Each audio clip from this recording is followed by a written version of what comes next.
आज एक नए वीक के साथ स्वागत करता हूं और आज इस वीक में जो है हम आपका फर्स्ट ईयर का तमाम ऐसे जो सब्जेक्ट है उसको समाप्त कर देंगे। मतलब कम्युनिटी हेल्थ नर्सिंग का और बायो साइंस का जो भी कुछ क्वेश्चन बचा हुआ है आपको इस वीक में तीन दिन दोनों से होगा, तो लगभग 6-7 क्वेश्चन जो है हम लोग कर लेंगे, ठीक है। और फिर जो है 6-7 क्वेश्चन से जो है ज़्यादा, चाहे वो कम्युनिटी हेल्थ में हो चाहे वो बायो साइंस में, बचा हुआ नहीं है, ठीक है, जो कि इम्पोर्टेंट है।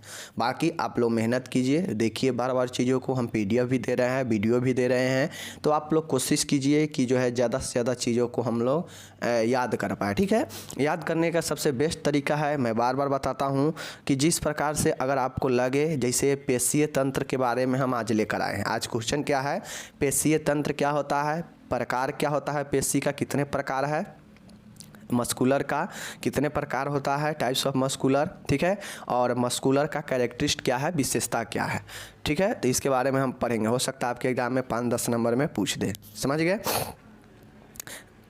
तो देखिए, जैसे हमको पेशीय तंत्र के बारे में याद नहीं है, अब देखिए यहाँ पे जो है मस्कुलर सिस्टम के बारे में, यहाँ पे आप लोग देख सकते हैं मस्कुलर सिस्टम के बारे में जो है इतना ज़्यादा चीज़ें यहाँ पे लिखा गया है, ठीक है ना, देख सकते हैं इतना ज़्यादा चीज़ें जो है मस्कुलर सिस्टम के बारे में लिखा गया है।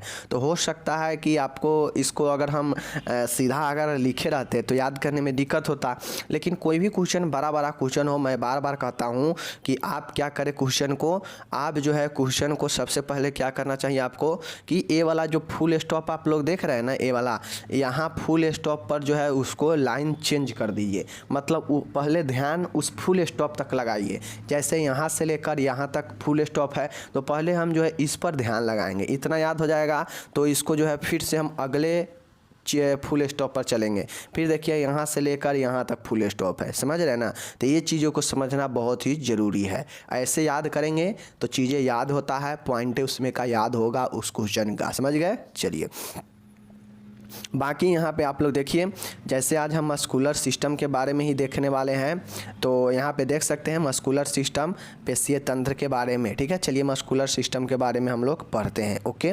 चलिए तो यहाँ पे देखिएगा मस्कुलर सिस्टम के बारे में, पेशीय तंत्र, ठीक है, देख लीजिए। मानव शरीर में लगभग 600 कंकालीय पेशियाँ होती है, ठीक है, जिन्हें पेशीय तंत्र कहते हैं। देखिए लगभग 600, कहीं आपको 639 दिया रहेगा, कहीं 600 कुछ भी दिया रहेगा, तो लगभग 600 के आसपास जो है आपके ये कंकालीय स्केलेटन जो है मस्कुलर होता है, ठीक है ना। तो जिन्हें पेशीय तंत्र कहते हैं, सब मिलकर, सभी पेशियाँ मिलकर एक तंत्र बनाता है और ये पेशीय तंत्र कहलाता है, समझ गए। पेशियों के कारण ही शरीर सुंदर, सुगठित एवं मजबूत होता है। देखिए आपके शरीर में अगर मांस नहीं होगा, समझिए सीधा सिर्फ और सिर्फ जो है कंकाल ही हो, स्केलेटन ही हो, हड्डी ही हो, तो क्या आपका शरीर जो है सुगठित होगा, सुंदर लगेगा, मजबूत होगा? नहीं हो पाएगा। ना कोई भार आप उठा पाएंगे सही से, नहीं जो है आपको सीधा चोट लगेगा तो डायरेक्ट हड्डियाँ पर लगेगा, तो मतलब ना आपका शरीर सुंदर दिखेगा, ठीक है ना। तो ये सब जो है चीज़ें, पेशियाँ जो है क्या करता है, शरीर को सुंदर करता है, सुगठित करता है, मजबूत करता है, समझ गए। देखिए पेशियों के कारण जो है से सिकुड़न होता है, अस्थियाँ मुड़ती है, तथा पेशियों के फैलने पर अस्थियाँ सीधी होती है, फलस्वरूप शरीर में गति उत्पन्न होता है। देखिए पेशियाँ के कारण ही शरीर में जो है गति उत्पन्न होता है, सिकुड़न होता है तो अस्थियाँ जो है मुड़ती है, और जब पेशियाँ में फैलाव होता है तो अस्थियाँ सीधी होती है, जिसके फलस्वरूप क्या होता है कि जो है हम क्या करते हैं, शरीर को इधर से उधर गति कर पाते हैं। जैसे बाँह मोड़ना हो, तो जब बाँह को आप मोड़िएगा केहनी से, तो क्या होगा, मोड़ने पर जो है क्या होता है, सिकुड़ता है पेशियाँ। जब हड्डी सीधा होता है, यानी जब आपका मांस सीधा होगा, मांसपेशी सीधा होता है, तो जो हड्डी होता है वो क्या होता है, सीधा होता है, जिसके फलस्वरूप मेरा शरीर का कोई भी अंग जो है मूवमेंट हो पाता है, समझ गए। चलिए नेक्स्ट यहाँ पे आप लोग देखिएगा, नेक्स्ट क्या है, नेक्स्ट है कि अतः मनुष्य चलने, ठीक है ना, अतः मनुष्य चलने, खड़ा रहने अथवा कार्य करने में सक्षम होता है। देखिए ये स्केल जो मस्कुलर सिस्टम देख रहे हैं, इस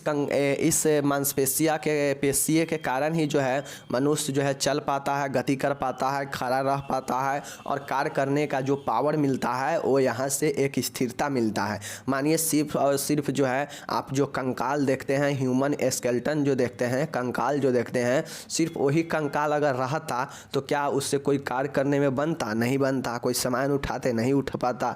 तो ये जो क्या होता है कि जो मांसपेशियाँ होता है ये सुगठित, मजबूत और लचीलापन देता है शरीर को। समझ गए? चलिए, जिसे चलने, खड़ा रहने अथवा कार्य करने में सक्षम हो पाते हैं। पेशियाँ कंकाल से संलग्न रहता है, अस्थियों को गतिशील बनाती हैं। जो मस्कुलर होता है, जो पेशियाँ होता है, यह जो कंकाल है बॉडी का, जो हड्डी वाला जो कंकाल होता है, उससे जो है ये क्या होता है, संलग्न रहता है, जुड़ा हुआ होता है, जुड़ा रहता है, जिसके कारण जो हड्डी होता है इसको गतिशील बना पाता है। कौन? पेशियाँ। समझ गए? चलिए, ये मांसपेशियाँ मांस के हजारों रेशों से मिलकर बनती हैं। ये जो मांसपेशियाँ होता है, ये जो मस्कुलर होता है, यह मांस के हजारों रेशों से मिलकर एक मांसपेशियाँ का निर्माण करता है। समझ गए? तभी आप लोग देखते होइएगा जांघ का अलग होता है, बाँह का अलग होता है, ठीक है ना, अलग अलग चेहरे का मांसपेशी अलग अलग होता है। मांसपेशी जो है एक क्या होता है, बंडल होता है, एक बंडल होता है, मांस का बंडल होता है, जिसमें मांस का हजारों रेशा मिलकर एक जो है आपका मांसपेशी का निर्माण करता है। समझ गए? चलिए, आप लोग एक चीज़ नोटिस करते होंगे, जो लोग नॉनवेज होंगे, वो मीट उट खाते होंगे, तो वो लोग ये चीज़ नोटिस करते होंगे कि जब गुद्देदार बिल्कुल मांस वाला जो चीज़ पार्ट खाते होंगे तो आपको पता चलता होगा कि उसमें जो है रेशा टाइप के होता है, उसमें मांस में क्या होता है, रेशा टाइप के होता है, अलग अलग हो जाएगा जब उसको आप लोग खाते होइएगा तो, ठीक है ना। तो वही जो है क्या होता है, वही जो रेशा होता है, रेशा हो गया मांस, और वो जो आप खा रहे हैं एक बंडल के रूप में जो पीस मांस वाला होता है, वो क्या हो गया आपका, वो हो जाता है आपका ये आपका मांसपेशियाँ, जो हजारों मांसों के रेशे से बना रहता है। जो आप खाते हैं तो देखते होइएगा पतला पतला रेशा के रूप में अलग हो जाता है, छिटिक जाता है वो मांस, तो वही जो है मांसपेशियाँ होता है। समझ गए ना? चलिए, हाथों पैरों की मांसपेशियों के बीच में मोटी तथा सिरों पर पतली होती है। जो हाथ पैर का जो मांसपेशी होता है ना, वह बीच में मोटी होता है और साथ में सिरों पर पतली होती है। जैसे सिरों पर पतली, जैसे समझ लीजिए ऐसे, समझ गए ना, ऐसे देख रहे हैं, बीच में मोटा हो गया और फिर ऐसे होगा, फिर जो है ऐसे होगा, ठीक है ना, ऐसे। तो दोनों साइड से पतला है, बीच में मोटा है ना। तो ये हाथ पैर का मांसपेशी होता है, ठीक है। मांसपेशियों के तंतु समूहों में संगठित होकर छोटे छोटे समांतर बंडलों का निर्माण करते हैं, ठीक है ना। मांसपेशियों के तंतु मतलब जो फाइबर होता है, मैंने अभी बताया कि जो फाइबर होता है वो क्या करता है, मांसपेशियों के जो फाइबर होता है वह ग्रुप में जुड़कर छोटे छोटे समांतर बंडल का निर्माण करता है, जो आप पीस के रूप में देखते होइएगा, कटता होगा जब आप उसको बनाते होंगे, और जब आप खाते होंगे तो वो पीस देखते होइएगा कि उसमें जो है रेशा टाइप का निकलता है, ठीक है ना। तो वही जो है क्या होता है आपका मांसपेशी वाला होता है। समझ गए चीज़ को? चलिए, ये तो हो गया आपका यहाँ पे। अब देखिए पेशियों के प्रकार, पेशियों के कौन कौन से प्रकार है देख लीजिए। देखिए पेशिया के कौन कौन से प्रकार हैं। तो पेशिया के जो है 3 प्रकार होता है। एक होता है ऐच्छिक या कंकालीय पेशी, वॉलेंट्री या स्केलेटन मसल्स। दूसरा होता है अनैच्छिक मांसपेशी, ठीक है। तीसरा होता है कार्डियक मांसपेशी, ठीक है। चलिए देखते हैं। देखिए ऐच्छिक या कंकालीय पेशी इसे कहते हैं। देखिए ऐच्छिक पेशियों को अपनी इच्छा अनुसार संकुचित या फैलाया जा सकता है। देखिए ऐच्छिक पेशी वो होता है जो आप जब चाहेंगे तब वो जो है फैल सकता है, सिकुड़ सकता है, ठीक है ना।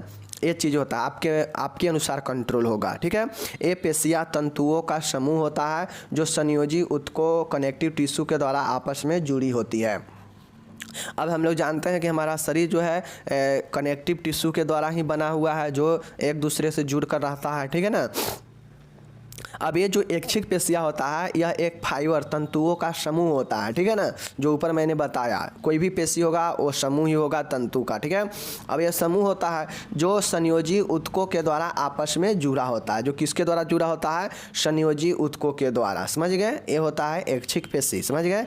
चलिए नेक्स्ट देखिएगा, ये पेशी तंतु आकार में बेलनाकार होती है। सबसे पहले जान लीजिए कि जो ऐच्छिक पेशी होती है, अगर इसका पूछ देगा ऑब्जेक्टिव में कि ऐच्छिक पेशी का जो है आकार कैसा होता है, तो बेलनाकार होता है। समझ गए। चलिए, यह तंतु मायोफाइब्रिल्स का बना होता है। ये जो तंतु होता है ऐच्छिक पेशी का जो फाइबर होता है, ये किसका बना होता है, तो मायोफाइब्रिल्स का बना होता है एवं साइटोप्लाज्म से बनी कोशिका कला से ढका होता है। ठीक है ना। देखिए, फाइबर किससे बना होता है, ये मांसपेशियों का, ये पेशी का जो फाइबर होता है मायोफाइब्रिल्स से बना होता है तथा ये जो तंतु होता है ढका हुआ किससे होता है, तो साइटोप्लाज्म से बनी हुई सेल मेम्ब्रेन से ढका होता है। ठीक है, बना किससे होता है, मायोफाइब्रिल्स से, ढका किससे होता है, साइटोप्लाज्म से। ऐच्छिक में पेशी का, समझ गए, ऐच्छिक पेशी का तंतु, समझ गए ना।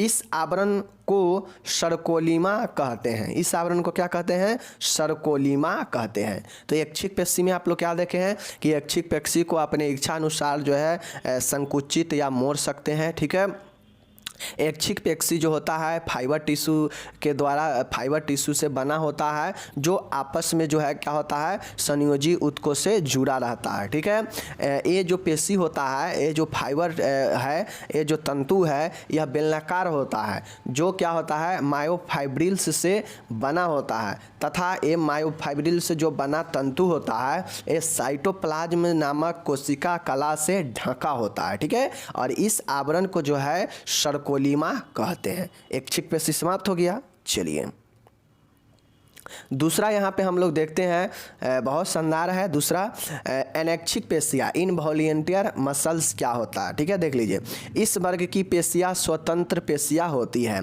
देखिए, अनैच्छिक पेशियाँ जो होता है इनवॉलंटरी, इस पर आपके इच्छा से न ये मुड़ सकता है न ये गति कर सकता है। ठीक है ना, यह स्वतंत्र पेशियाँ होता है, इसको ध्यान में रखिएगा।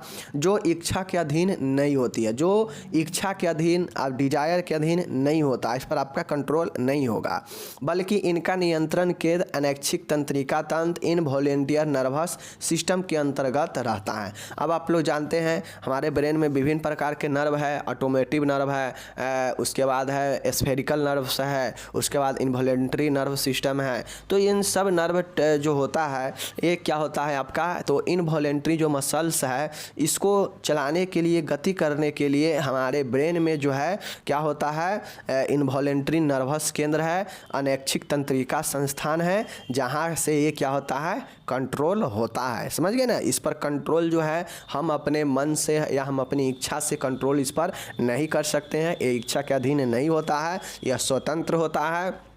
इसका नियंत्रण जो है इनवॉलंटियर नर्व सिस्टम के द्वारा होता है। समझ गए। चलिए, नेक्स्ट यहाँ पे आप लोग देखिएगा, नेक्स्ट है, इन पेशियों के तंतु में अंडाकार न्यूक्लियस तो होता है। इसमें जो है क्या होता है, इसका जो पेशी का जो तंतु होता है, देखिए कोई भी पेशी होगा वो तंतु से ही मिलकर बना होगा। तंतु क्या कहा जाए, तो रेशा, जो कि मांस का रेशा होता है। समझ गए ना, मांस का छोटा छोटा रेशा जो है एक बंडल के रूप में एक पेशी का निर्माण करता है। तो तंतु क्या चीज़ समझे, तंतु में समझिए कि मांस का रेशा। समझ गए। चलिए, तो ये जो इनवॉलंटरी पेशी है इसके तंतुओं में अंडाकार न्यूक्लियस होता है। समझ गए। लेकिन तंतु पट्टियाँ नहीं होती है, इसमें तंतु जो पट्टी होता है वो नहीं होता है। ऊपर जो था वो तंतु पट्टी था, ऐच्छिक वाला में तंतु पट्टी था, बट यहाँ पे तंतु पट्टी नहीं होता है। ठीक है, यहाँ पे फाइबर पट्टियाँ नहीं होती है। समझ गए। यहाँ पे क्या होता है, अंडाकार न्यूक्लियस होता है तंतु में। समझ गए। चलिए, मतलब अंडाकार केंद्रक होता है, अर्थात ये पेशियाँ चिकनिक वे आरेखित होती हैं। ये क्या होता है, ये पेशी आपसे पूछेगा कोई कि बताइए इनवॉलंटरी पेशी जो है कैसा पेशी होती है, तो यह जो है चिकनी और आरेखित पेशी होती है। ठीक है ना, समझ गए।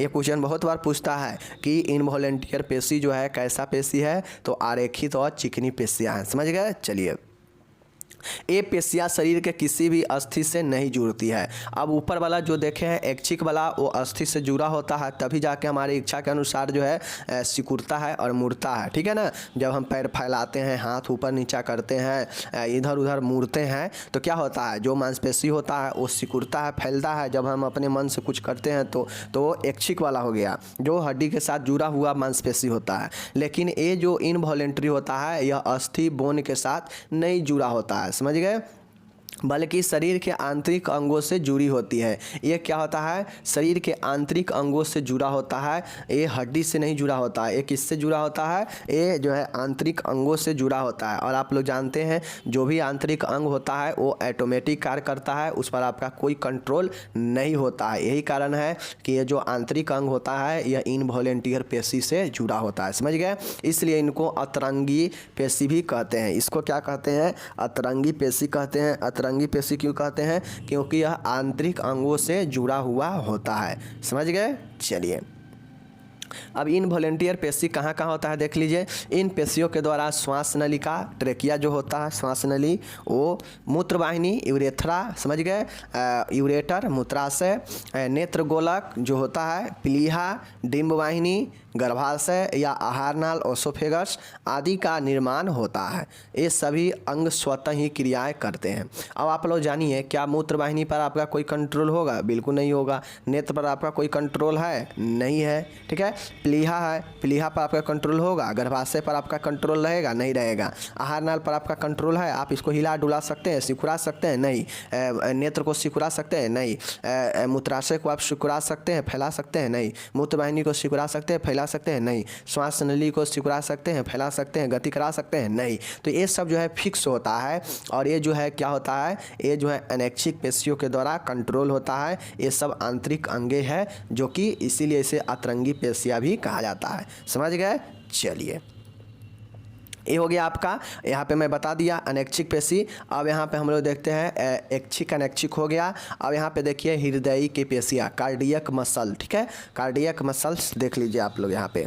कार्डियक मसल्स क्या होता है, यह पेशी आरेखीय होती है। आप सभी से क्वेश्चन बहुत बार पूछा जाता है, बहुत बार, अनगिनत पूछेगा कि हृदय की पेशियाँ कैसा पेशी होती है, तो यह जो है आरेखीय पेशित होती है, अनस्ट्रेडेड पेशी होती है, समझ गए। तो पहला पॉइंट ये याद रखिएगा।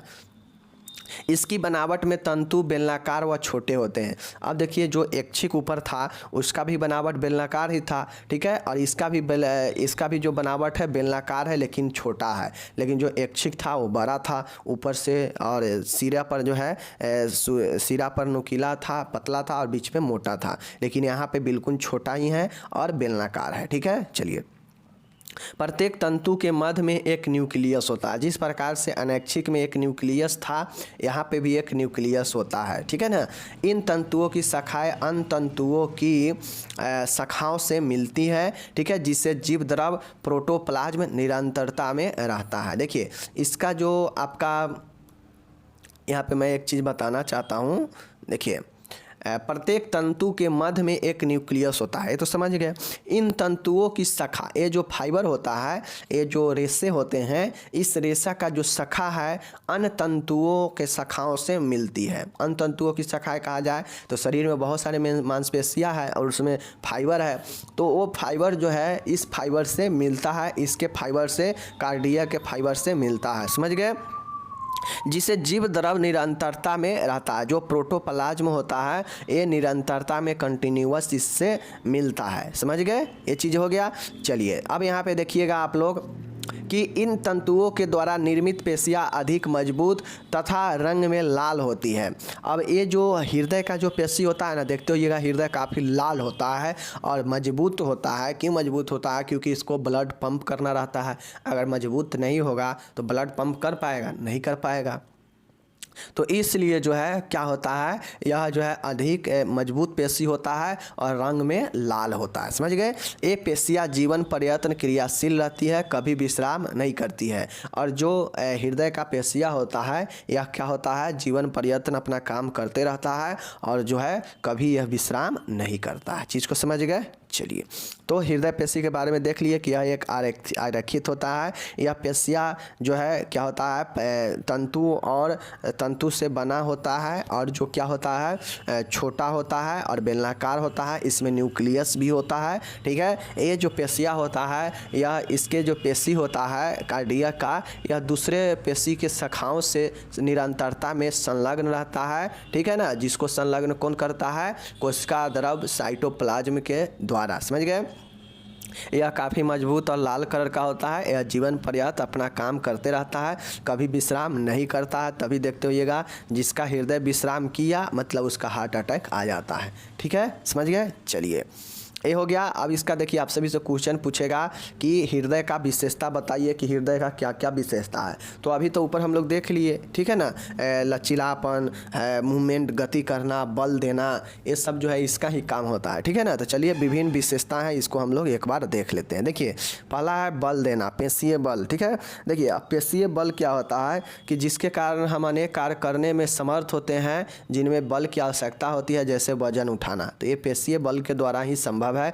तो पेशिया का एक ये आपका विशेषता होता है कि ये जो है बल देता है किसी भी काम को करने में। ठीक है, चलिए पहला पॉइंट हो गया। दूसरा है पेशीय लचीलापन। पेशिया जो होता है लचीलापन होता है, इलास्टिसिटी होता है। तभी जो है क्या होता है कि कोई भी काम इधर से उधर घूम कर करते हैं, मुड़ता है, हमारा शरीर इधर से उधर मुड़ता है। लेकिन जो जब काम कर हो जाता है तो मांसपेशियाँ जो है पुनः अपने स्थान पर आ जाता है। क्यों आ जाता है? क्योंकि इसमें इलास्टिसिटी होता है, लचीलापन होता है। समझ गए। चलिए पॉइंट याद रखिएगा, पॉइंट महत्वपूर्ण है। जब पॉइंट याद रखेगा ना तो अपने आप जो है चीज़ें याद हो जाएगा, लिख देंगे। ठीक है ना। चलिए तीसरा पॉइंट यहाँ पे देखिएगा, पेशीय समन्वयता, मस्कुलर कोऑर्डिनेट। मस्कुलर कोऑर्डिनेट क्या है कि प्रत्येक पेशी हमारी इच्छा के अनुपात तथा कार्य के अनुपात एक दूसरे से समन्वयता रखती है, जिससे कार्य सुचारू रूप से होता है। ठीक है, और देखिए जो भी हम कार्य करते हैं, ठीक है ना, और हमारा इच्छा क्या चाहता है और हम क्या कार्य जो है करते हैं, कैसे करते हैं, तो इससे हमारा इच्छा और कार्यों को एक सही अनुपात में जो है कोऑर्डिनेट करके रखता है, जिससे हम किसी भी कार्य को सही से कर पाते हैं हमारे इच्छा के अनुसार। तो ये जो है समन्वय बनाने का भी कार्य करता है हमारी इच्छाओं को कामों से। ठीक है ना।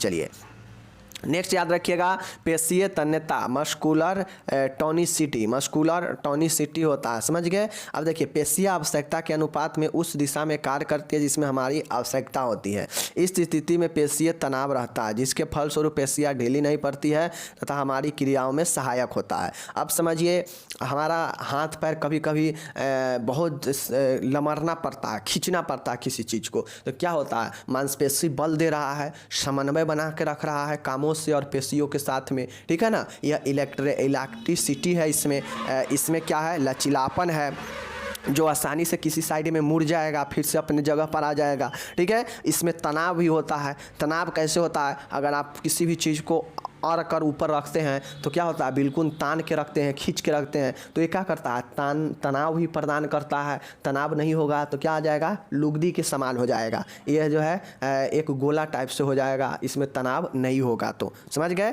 तो यह तनाव रहता है जिसके कारण यह ढीला नहीं पड़ता है। समझ गए। तो पेशीय तनाव इसका विशेषता है। ओके, नेक्स्ट यहाँ पे आप लोग देखिएगा, पेशीय तालबद्धता, मस्कुलर रिदमसिटी। समझ गए। तालबद्धता क्या होता है, तो किसी भी कार्य को करते समय पेशीय तालबद्धता रहती है, इससे कार्य सही रूप से होता है। तालबद्धता के मतलब होता है कि ताल से ताल मिला के, समझ गए, मतलब एक दूसरे से जो है एकदम कॉम्बिनेशन बना के जो है पेशिया कार्य करता है। यह तालबद्धता भी रहता है, इसमें रिदमसिटी भी रहता है। जिस प्रकार से सांस जो है एक रिदम में चलता रहता है, उसी प्रकार से जो पेशी होता है ये भी अपना काम रिदम में ही करता है। समझ गए। चलिए नेक्स्ट देखिएगा, पेशीय जागृति, मस्कुलर स्टिमुलेटिंग। समझ गए। पेशिया के प्रत्येक तंतु में तंत्रिका संचार होता है, जिससे प्रत्येक पेशी में क्रिया होती है, जिसके कारण पेशियों में संकुचन तथा प्रसरण की क्रिया होती है।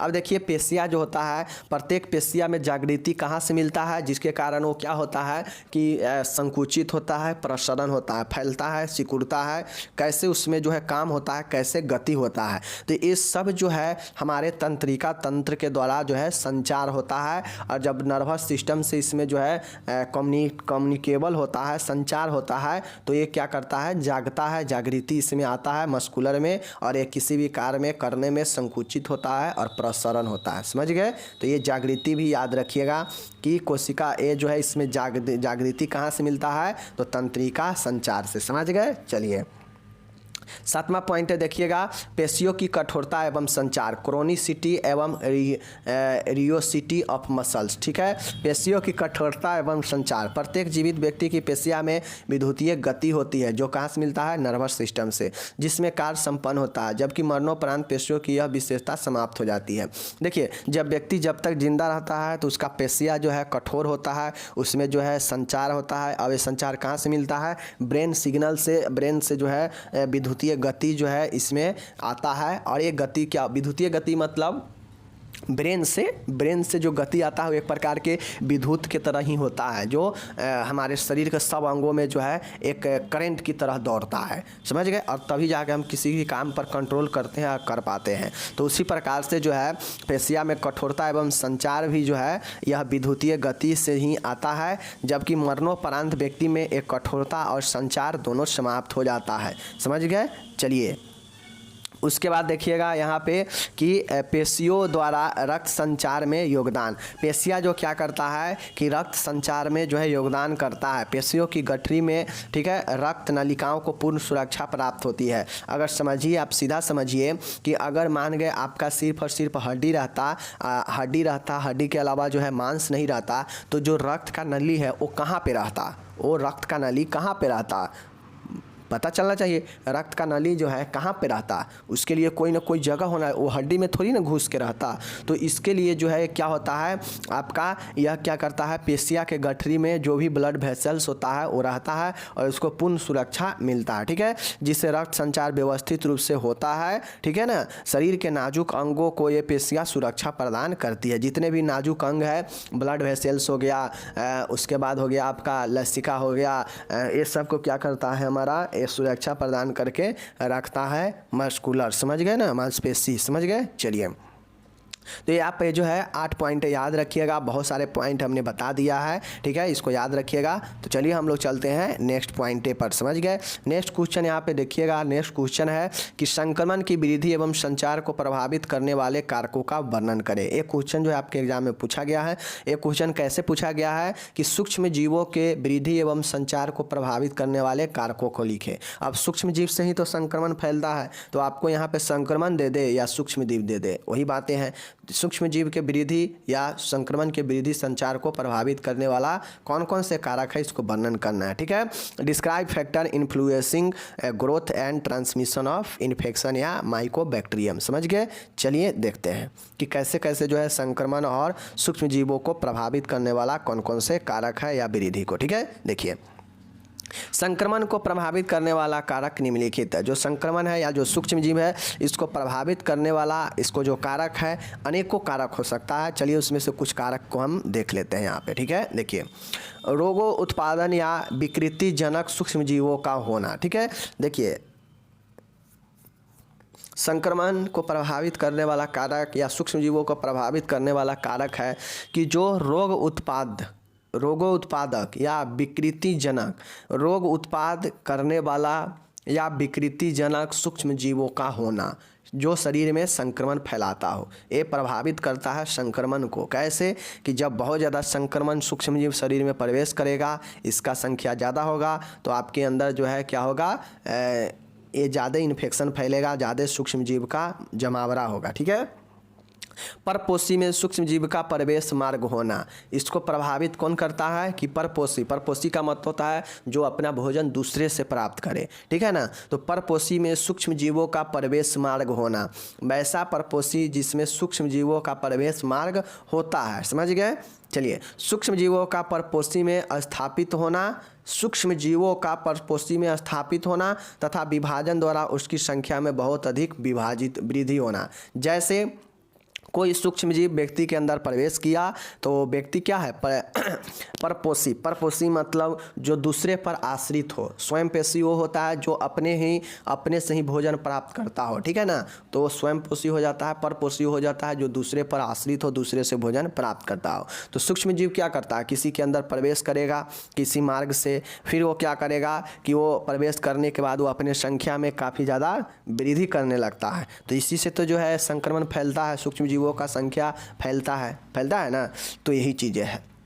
तीनों पॉइंट समझ गए कि रोगों उत्पाद या विकृति जन सूक्ष्म जीवों का होना, मतलब रोग उत्पाद करने वाला सूक्ष्म जीवों का होना, इससे भी जो है क्या होता है, संक्रमण वृद्धि का कारक होता है। परपोषी में सूक्ष्म जीवों का प्रवेश मार्ग, जैसे आदमी में जो है सूक्ष्म जीवों का या वैसा परपोषी जो जिसके अंदर जो है सूक्ष्म जीवों का प्रवेश करने का मार्ग हो, ठीक है। उसके बाद है सूक्ष्म जीव का परपोषी में स्थापित होना और विभाजन करके उसकी संख्या में अधिक वृद्धि होना। ये जो है ये सब जो है क्या होता है, एक कारक है जिसके द्वारा संक्रमण का क्या होता है, प्रभावित करता है संक्रमण को। समझ गए, या सूक्ष्म जीवों को, समझ गए। चलिए नेक्स्ट चौथा पॉइंट है, यहाँ पे आप लोग देखिएगा, ऊतक का प्रकार जिसमें सूक्ष्म जीवों की वृद्धि एवं बहुगुणन हो सकता है, ठीक है ना। ऊतक जो टिश्यू है शरीर का, उसमें क्या हो सकता है कि फैलने से सूक्ष्म जीवों का वृद्धि हो सकता है और बहुगुणन मतलब बहुत ज़्यादा यह मल्टीपल में हो सकता है। समझ गए, तो ये चीज़ें होता है।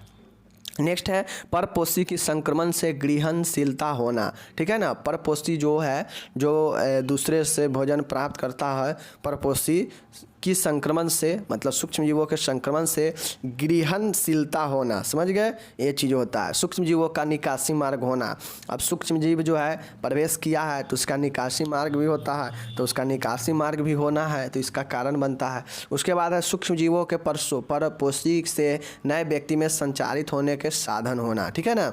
अब जैसे एक से दूसरे व्यक्ति में फैलता है ना, तो यही चीज़ें होता है। समझ गए, जैसे कोई भैंस वगैरह भी अगर कहीं जानवर मर जाता है तो उसको खुला में फेंक देता है, उस पर बहुत सारे सूक्ष्म जीव बैठते हैं, वो क्या होता है, उससे जो है बैठने के बाद अपना भोजन किया और उससे जो है दूसरे लोगों में वातावरण में फैला, और वो वातावरण क्या करता है कि व्यक्तियों जो है उस वातावरण से श्वास के अंदर ले लेता है। तो यही सब जो होता है प्रभावित करता है संक्रमण को, ठीक है ना। चीज़ को समझ गए। चलिए तो ये 7 पॉइंट आप लोग पढ़ लीजिएगा अच्छे से, ठीक है। चलिए नेक्स्ट हम लोग यहाँ पे देखते हैं। नेक्स्ट देखिए कि संक्रमण वृद्धि के कारक, समझ गए ना। संक्रमण इंक्रीज इन्फेक्शन, ठीक है। संक्रमण वृद्धि के क्या कारण है, या सूक्ष्म जीवों के वृद्धि के कारक को बताइए, ठीक है। प्रभावित करने वाले कारक कौन कौन से हैं देख लीजिए। पहला कारक है अंतर्जात संक्रमण, इंडोजेनियस इन्फेक्शन। अंतर्जात संक्रमण क्या होता है देख लीजिए, रोगी के अपने शरीर के किसी भाग में विद्यमान संक्रमण जब वहाँ से दूसरे भाग को फैलता है तो यह अंतर्जात संक्रमण कहलाता है, ठीक है। इंडोजेनियस इन्फेक्शन क्या होता है कि रोगी के अंदर, कोई रोगी इन्फेक्टेड है, उसमें इन्फेक्शन है, तो इन्फेक्शन जो है किसी एक अंग को प्रभावित किया है, तो उस अंग से जो है शरीर के और अंगों में जो है फैलना, शरीर के दूसरे भागों में जो है फैलना, यही अंतर्जात संक्रमण कहलाता है। यानी अंतर्जात मतलब अंतर ही, और जाति, जाति मतलब क्या होता है, समान होता है। तो ये जो होता है मतलब व्यक्ति, उसी व्यक्ति में अंदर दूसरे भागों में फैलना, ये क्या कहलाता है, अंतर्जात संक्रमण होता है। तो ये हो गया पहला कारक संक्रमण का, ठीक है, प्रभावित करने का। उसके बाद है देखिएगा बहिर्जात संक्रमण, एक्सोजेनियस इन्फेक्शन, ठीक है, एक्सोजेनियस इन्फेक्शन। अब एक्सोजेनियस इन्फेक्शन क्या होता है, तो जो संक्रमण किसी व्यक्ति के शरीर से उत्पन्न हुआ होता हो और वहाँ से अर्थात व्यक्ति या वस्तु से व्यक्ति के शरीर में प्रविष्ट होकर उसे संक्रमित कर देता हो, तो इसे बहिर्जात संक्रमण कहा जाता है। देखिए वो था इंडोजेनियस, यहाँ पे है एक्सोजेनियस। वो था अंतर्जात, ये है बहिर्जात। बहिर्जात मतलब बाहर, मतलब जो वैसा संक्रमण जो किसी व्यक्ति में उत्पन्न हुआ हो और वहाँ से किसी और व्यक्ति या वस्तु के द्वारा शरीर किसी और के शरीर में प्रवेश होकर संक्रमण कर देता हो, तो ये बहिर्जात संक्रमण होता है। मतलब एक से निकला और दूसरे में जाकर संक्रमित कर दिया, चाहे वो किसी वस्तु के माध्यम से चाहे किसी व्यक्ति के माध्यम से, समझ गए। तो वो हो जाता है आपका बहिर्जात। और अपने ही अंदर संक्रमण है किसी भाग में और वो संक्रमण कहीं किसी और भाग में फैल गया तो वो हो जाता है अंतर्जात। दोनों चीज़ें समझ गए। चलिए नेक्स्ट देखिएगा और आखिरी देखिएगा संक्रमण को प्रभावित करने वाले या सूक्ष्म जीवों को प्रभावित करने वाले कारक में। देखिए स्वस्थ वाहक, हेल्दी कैरियर, देख लीजिए रोगी जो हाल में किसी रोग से मुक्त हुए हो और जो बिल्कुल ठीक है, निरंतर मल के साथ रोगों उत्पाद जीवाणुओं और रोगाणुओं को विसर्जित करते रहते हैं, जो उन्हें तो कोई कष्ट नहीं पहुंचाते हैं परंतु वे समाज के अन्य व्यक्तियों के लिए खतरा होते हैं। ऐसे व्यक्तियों को स्वस्थ वाहक कहा जाता है। देखिए स्वस्थ वाहक कहा जाता है, स्वस्थ हेल्दी कैरियर वो होता है जो कोई व्यक्ति पहले किसी रोग से जो है पीड़ित था, किसी संक्रमण से, लेकिन वो अब जो है बिल्कुल मुक्त हो चुका है उससे और ठीक हो चुका है और निरंतर जब मल वो कर त्याग रहा है तो मल के साथ में उसको जो है रोगों उत्पादन और जो रोगों उत्पादक मतलब रोग उत्पाद करने वाला जीवाणु और रोगाणुओं को अपने मल के माध्यम से विसर्जित कर रहा है। मतलब वो बिल्कुल ठीक है, उसको कोई दिक्कत नहीं है, संक्रमण से मुक्त हो चुका है, लेकिन उसका जो इफेक्ट होता है मल के माध्यम से निकलते रहता है हल्का फल्का धीरे धीरे बाद में भी, समझ गए ना।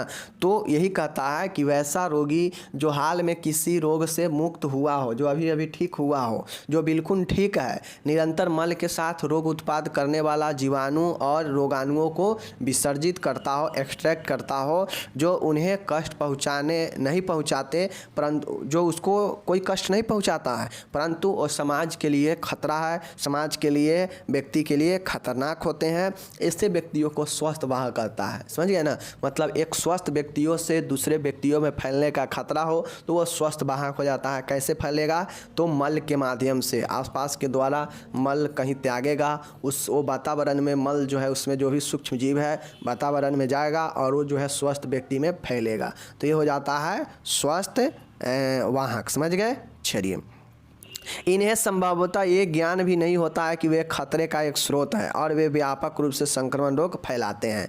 उन्हें जो भी ऐसे लोग होते हैं उनको ज्ञान नहीं रहता है, उनको लगता है कि मेरा तो बीमारी ठीक हो चुका है, मैं बिल्कुल ठीक हूँ, अब जो मैं कुछ करूँगा तो कोई दिक्कत नहीं होगा, लेकिन बिल्कुल ऐसा नहीं है। संक्रमण के कुछ समय बाद तक भी जो है व्यक्ति के अंदर से चीज़ें निकलते रहता है, गंदे गंदे चीज़ें, तो इसलिए जो है उसको ये चीज़ का ज्ञान नहीं होता है और वह व्यापक रूप से संक्रमण फैलाता रहता है। ठीक है, तो बाकी क्वेश्चन हम लोग कौन सा क्वेश्चन देखे हैं देख लीजिए। यहाँ पे क्वेश्चन जो है हम लोग देखे हैं कि संक्रमण के कारक क्या होता है, फैक्टर ऑफ इन्फेक्शन, तो ये वाला हम लोग देखे हैं। ठीक है, उसके बाद यहाँ भी है फैक्टर ऑफ इंक्रीज मतलब संक्रमण वृद्धि के कारण, मतलब किसके कारण जो है संक्रमण और ज़्यादा बढ़ सकता है, तो ये संक्रमण वृद्धि के कारक था या कारण कहिए। ठीक है, और यहाँ पे ये जो था ये है आपका कि संक्रमण के कारक जिसके द्वारा संक्रमण फैल सकता है, कौन कौन से कारण हो सकता है। ठीक है ना,